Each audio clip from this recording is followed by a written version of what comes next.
चलिए आप सभी भाई बहन के चरणों में मेरा प्रणाम। अल्लाह प्रणाम करता हूँ। देखिए बहुत देर से ही हमारे आपके गुरु की बात हो रहे हैं और हम आप अपना बहुमूल्य समय निकाल के उनको सुन भी रहे हैं और समझ भी रहे हैं।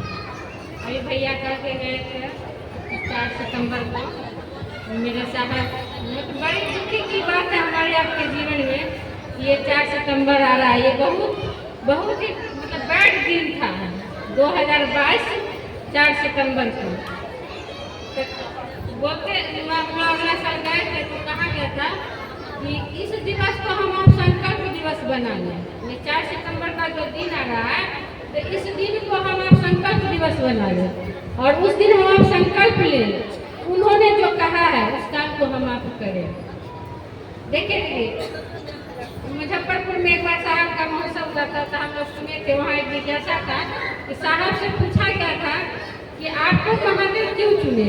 ये साधु संत का धरती है, यहाँ पूजा पाठ का धरती है, बड़े ऋषि महर्षि इस धरती पर रहते हैं। उनको महादेव ने नहीं चुना लेकिन आपको क्यों चुना। तो साहब ने कहे थे ये बात तो आप महादेव से पूछिएगा कि महादेव ने हमको क्यों चुना। तो महादेव का चुनाव साहब थे, महादेव ने साहब को स्वयं चुना और आप ही के धरती पर, बेगूसराय की धरती पर यह आदेश हुआ कि आप जो करते हैं वो दूसरे को करने के लिए करो। और दीदी देखिए बना हुआ सभी कोई, आप जिससे बात कीजिएगा कहेगा मैं महादेव को गुरु बनाया है। हम आपको चयन साहब ने किया है, हम आपको साहब ने हम आपको चुने हैं। कहते हैं ना गुरु शिष्य की तलाश करते हैं। हम आप गुरु को नहीं जानते थे और खासकर हम लोग को पता नहीं था कि महादेव गुरु भी है, लेकिन गुरु ने हम आपको तलाश किया, स्वयं साहब ने हम आपको चुना है दीदी।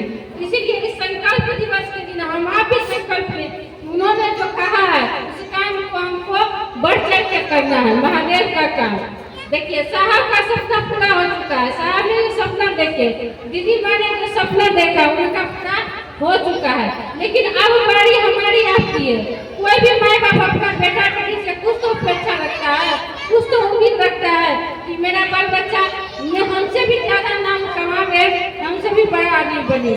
तो साहब भी हम आपको चुने हैं तो वो भी हम आपसे कोई अपेक्षा रखते हैं, कोई उम्मीद रखते हैं कि हम आपके महादेव का काम बढ़ चढ़ के करें। साहब ने कहते हैं ना उस चोटी तक ले गए, हिमालय की चोटी तक ले गए हैं ये शिव शिष्टा को। अब वो चोटी पर फहराता रहे वो हमारी आपकी बारी है। हम आप इस काम को एकदम करना है। साहब ने कहे हैं जाइए लोगों के दिल में शिव को उतारिए और इसी में सब कुछ है।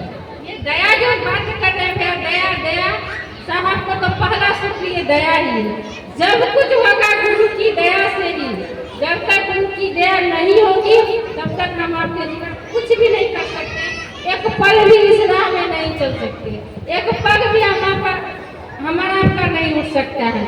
इसलिए ना साहब प्रथम सूत्र साहब को नमः शिवाय मिला था और ये जो दया मांगने की बात है ये सबसे लास्ट सूत्र था। लेकिन साहब ने कहा अरे सब तो गुरु की दया पर ही आधारित है, इसीलिए इस सूत्र को सबसे पहले रखा गया। हम आप जो भी काम करते हैं शिव शिष्टा में या अपने लौकिक जीवन में है, गुरु की दया, कहते हैं गुरु की दया ही शिष्य का आधार है, गुरु की दया ही शिष्य का आधार है। अगर गुरु की दया नहीं तो हम आप क्या कुछ भी नहीं है, कुछ भी नहीं है। इसीलिए देखिए शिव शिष्टा ही हमारे आपके जीवन में मात्र एक विकल्प बचा है। पूजा पाठ जो भी आ रहा है हम आप करेंगे, लेकिन वो परिणाम नहीं मिलेगा जो परिणाम साहब ने हमारे आपके जीवन में दिए हैं।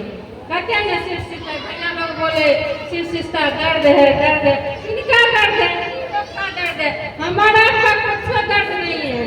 साहब और दीदी का ये दर्द है, उनके जीवन का ये कथा है, एक कहानी है जो इसलिए वो कहानी लिखा गया है ताकि हमारा आपका जीवन में कल्याण हो, हमारा आपका जीवन सुखमय हो, हमारे आपके जीवन का कष्ट दूर हुए, लौकिक कष्ट खत्म हुआ।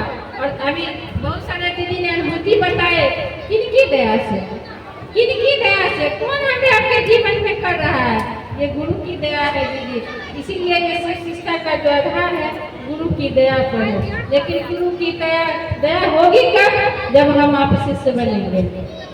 साहब 28 जुलाई को संगोष्ठी में कहे थे 2022 में ये तीनों सूत्र करेगा कौन? जो शिष्य होगा। दया कौन मांगेगा? जो शिष्य होगा। चर्चा कौन करेगा? जो शिष्य होगा। और गुरु को प्रणाम भी वही करेंगे जो शिव का शिष्य होंगे। तो दीदी हम आप शिव का शिष्य बने। ऐसे भी साहब बहुत पहले लिख चुके हैं कि शिव का शिष्य होकर लौकिक परलौकिक मनोरथ स्वतः सिद्ध करे। कोई चीज मांगने की जरूरत नहीं है। जिस दिन हम आप शिव का शिष्य हो जाएंगे, मेरा आपका लौकिक परलौकिक मनोरथ स्वतः सिद्ध होगा। हमारा जीवन अनुभूति से तो लोथपथ है और एक दिन की अनुभूति नहीं है। होल लाइफ जब तक हम अपनी धरती पर रहेंगे जिंदा, तब तक मुश्किल गया होगा। साहब ने कह दिए हैं कि मैं कहीं भी रहूं, धरती के किसी कोना में रहूं, धरती पर रहूं या आसमान में रहूं, मैं हमेशा आप लोग के साथ हूँ। अब सोचना क्या दीजिए, बस संकल्प दिवस के दिन संकल्प ले लेना है, जिएंगे या मरेंगे, रहेंगे सिर्फ गुरु की अगली कतार में। चलिए आप सभी के चरणों में मेरा प्रणाम भी रखिए। चलिए भजन साधना नहीं है, भजन के लिए भी थोड़ा रुक जाए। चलिए चर्चा के ही कड़ी को आगे बढ़ाते हुए बेगूसराय से आए हुए गणेश भैया